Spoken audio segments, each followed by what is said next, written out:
AP మాజీ మంత్రి పెద్దిరెడ్డికి ఊచు బిగుస్తోంది. భూ ఆక్రమణల కేసులో పెద్దిరెడ్డితో పాటు ఆయన కుటుంబ సభ్యులపైన క్రిమినల్ చర్యలు తీసుకోవాలని ఏపీ ప్రభుత్వం నిర్ణయించింది.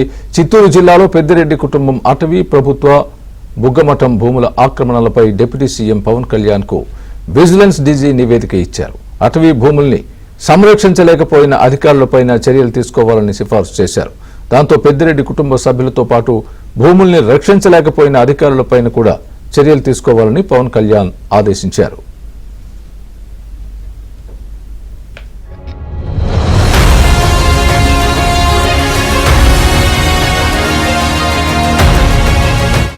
చిత్తూరు జిల్లాలో పెద్దిరెడ్డి కుటుంబం అటవీ ప్రభుత్వ బుగ్గమఠం భూముల ఆక్రమణలపై డిప్యూటీ సీఎం పవన్ కళ్యాణ్ కు విజిలెన్స్ డీజీ నివేదిక ఇచ్చారు.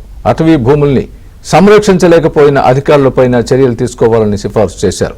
దాంతో పెద్దిరెడ్డి కుటుంబ సభ్యులతో పాటు భూముల్ని రక్షించలేకపోయిన అధికారులపైన కూడా చర్యలు తీసుకోవాలని పవన్ కళ్యాణ్ ఆదేశించారు.